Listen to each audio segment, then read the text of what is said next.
पर गुरमत का जो सिद्धांत है, गुरमूर्त गुर शब्द है, गुरु का शब्द गुरु की मूर्त है।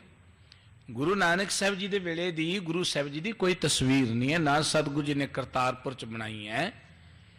श्री हरमंदिर साहब सब तो अनोखा गुरु का घर बनया, उत्थे सतगुरु जी ने कोई तस्वीर नहीं बनाई, उत्थे शब्द का प्रकाश किया सतगुरु सच्चे पातशाह जी ने। 10 गुरु साहिबान के वेले की कोई तस्वीर नहीं मिली। चलो कल्पत बथेरियां ने, वो गल वखरी है, असीं बना लियां। सियाणे कहंदे ने गुआंढी की शक्ल तो नहीं आती, अकल आ जाती। असीं अकल लै ली गुआंढियां की, उत्थे मूर्तियां पूजते, असीं मूर्तियां पूजना शुरू करतियां। असीं कहने कि बहुत वधिया गल है। वो मूर्तियां मूहरे तलियां खड़काउंदे ने, धूफां थकाउंदे, असीं भी मूर्तियां दे मूहरे मत्थे टेकदे धूफां थकाई जाने। फर्क ही है। गुरमत का मार्ग निराला है। निराले का अर्थ के विलखण है दुनिया तो। ਇਹਦੇ अंदर किते मूर्त की किते शरीर की पूजा की गल नहीं है, इत्थे शब्द की पूजा की गल है। शब्द गुरु सुर तुम चेला। इस करके सतगुरु सच्चे पातशाह जी की देखो वडियाई। तुसी इतिहास पढ़ोगे, सतगुरु जी वार वार कहते करतार दा सिमरन करो, तेनू करतार चेतावे। किते नहीं उन्होंने कहा कि माला लैके नानक नानक जपिया कर, जां तू अर्जन अर्जन जपिया कर, जां गोविंद गोविंद जपिया, किते नहीं किया।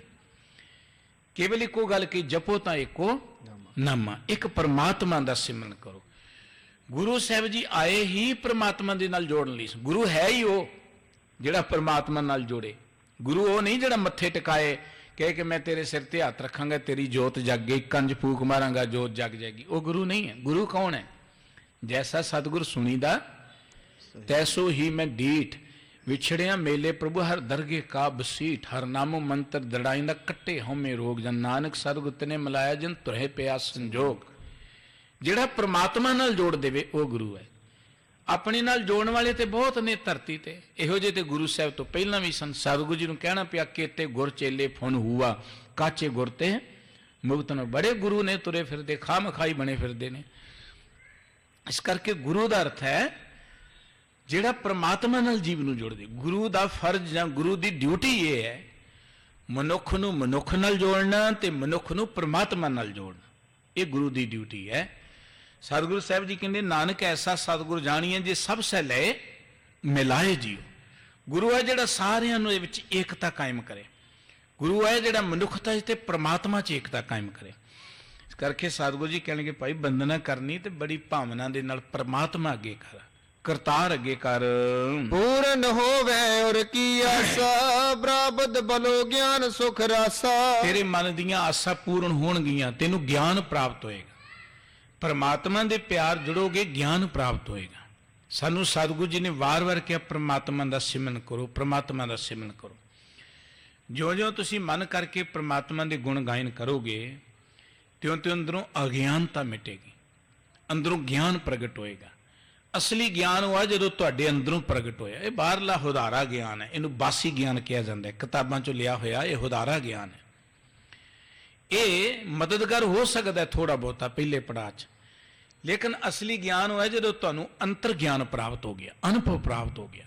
सतगुरु जी कहते ज्यों ज्यों परमात्मा के प्यार जुड़ेगा त्यों ते तेनू ज्ञान प्राप्त होएगा, तेरे अंदर चानण होवेगा।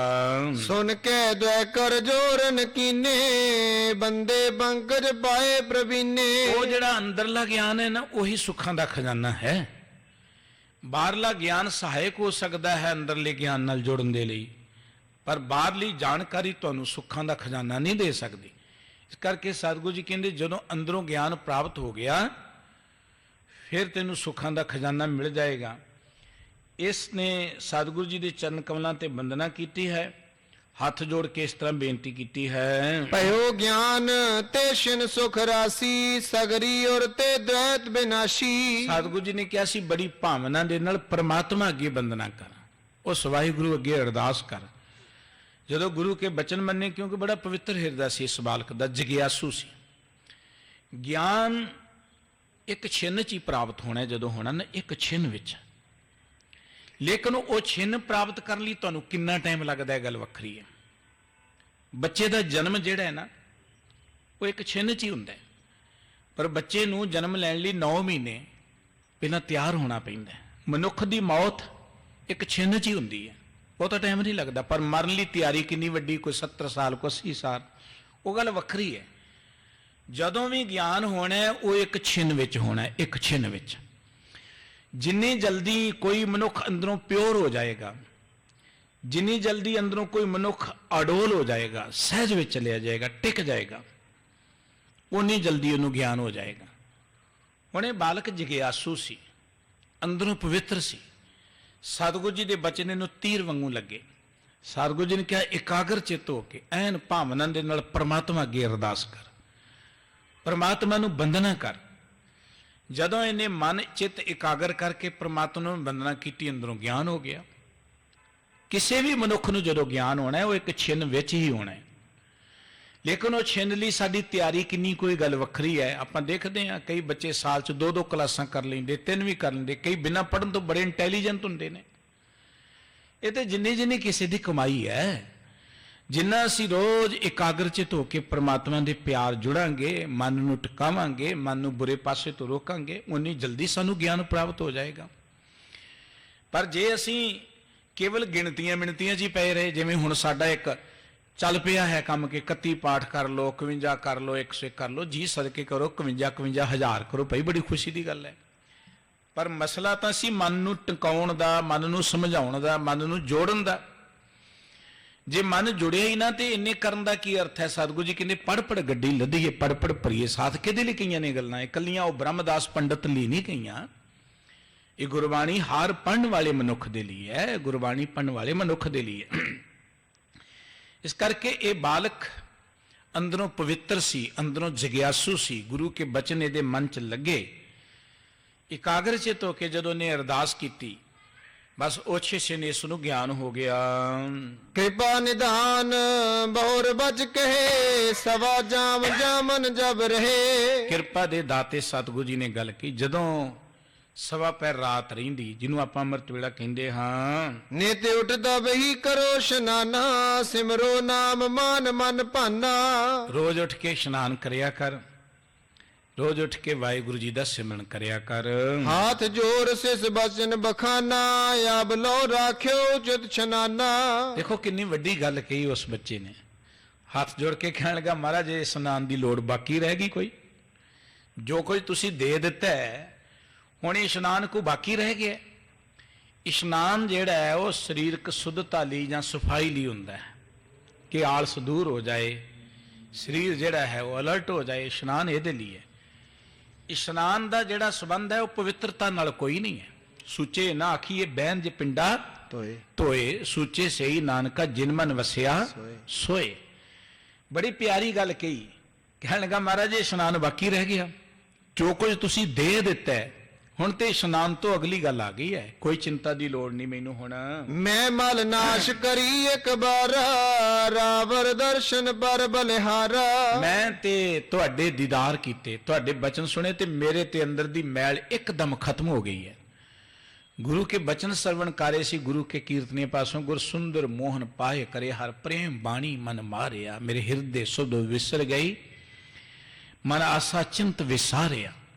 ਮਹਾਰਾਜ ਤੁਹਾਡੇ ਬਚਨ ਸੁਣ ਕੇ ਮੇਰੇ ਹਿਰਦੇ ਦੀ ਸੁੱਧ ਬੁੱਧੀ ਖਤਮ ਹੋ ਗਈ ਹੈ। ਮਨ ਚੋਂ ਚਿੰਤਾਵਾਂ ਮਿਟ ਗਈਆਂ, ਮਨ ਵਿੱਚੋਂ ਸੰਕਲਪ ਵਿਕਲਪ ਆਸਾਵਾਂ ਖਤਮ ਹੋ ਗਈਆਂ। ਹੁਣ ਇਸ਼ਨਾਨ ਦੀ ਕੀ ਪਰਵਾਹ ਹੈ? ਹੁਣ ਤੇ ਮੇਰੇ ਮਨ ਦੀ ਮੈਲ ਜਿਹੜੀ ਹੈ ਉਹ ਮਿਟ ਗਈ ਹੈ। ਬਹੁਰ ਨ ਕਬ ਲਾਗੇ ਮਨ ਲੇਸ਼ਾ, ਜਨਮ ਮਰਨ ਕੇ ਮਿਟੇ ਕਲੇਸ਼ਾ। ਹੁਣ ਤੇ ਕਦੀ ਮੈਲ ਲੱਗ ਹੀ ਨਹੀਂ ਸਕਦੀ ਮਨ ਨੂੰ।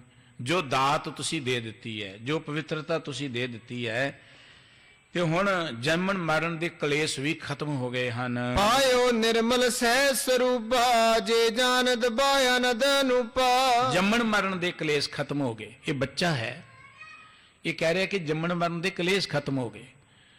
ਹੁਣ ਜੰਮਣ ਮਰਨ ਦੇ ਕਲੇਸ਼ ਕੀ ਨੇ?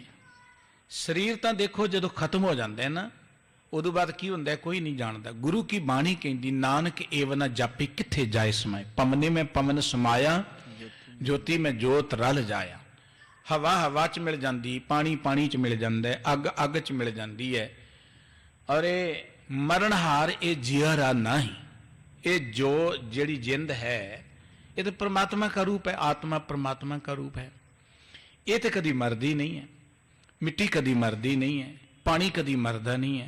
मरदी की चीज कौन मुआरे कौन मुआ, ब्रह्म ज्ञानी मिल करो विचारा, ये तो चलत पिया, कोई चीज मरण वाली नहीं है। ਹੁਣ ਜੰਮਣ ਮਰਨ ਦੀ ਗੱਲ ਕੀ ਹੈ ਇੱਥੇ? ਦਰਅਸਲ ਅਸੀਂ ਸਰੀਰਕ ਤੌਰ ਤੇ ਆਖਰ ਇੱਕ ਦਿਨ ਖਤਮ ਹੋਣਾ ਹੀ ਹੈ, ਇਹ ਤੇ ਹਰ ਕਿਸੇ ਨੇ ਹੋਣਾ ਹੈ। ਪਰ ਗੱਲ ਸਰੀਰ ਦੇ ਜੰਮਣ ਮਰਨ ਦੀ ਨਹੀਂ ਹੈ, ਗੱਲ ਤੇ ਉਹ ਮਨ ਜਿਹੜਾ ਸਾਡਾ ਜੰਮਣ ਮਰਨ ਚ ਨਿਚ ਵਿਸਰਦਾ ਰਹਿੰਦਾ ਹੈ।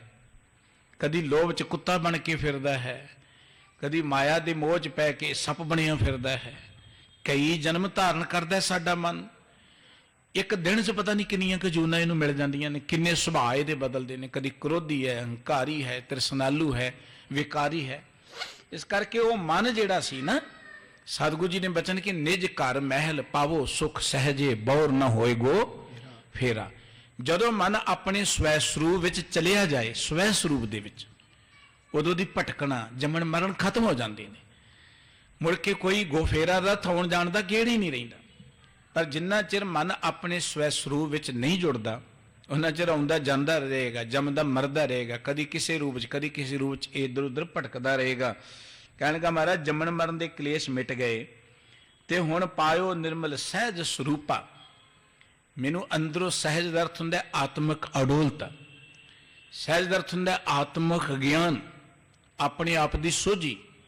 ਮਹਾਰਾਜ ਮੈਨੂੰ ਅੰਦਰੋਂ ਆਤਮ ਗਿਆਨ ਪ੍ਰਾਪਤ ਹੋ ਗਿਆ ਹੈ, ਆਪਣੇ ਅਸਲੀ ਰੂਪ ਦਾ ਪਤਾ ਲੱਗ ਗਿਆ ਹੈ। ਗੁਰੂ ਬਨਿਓ ਤੇ ਮਨ ਜਨੇ ਕਾ ਮਿਲ ਹੈ ਪਾਵਨ ਹੇਤ ਵਿਵੇਕਾ।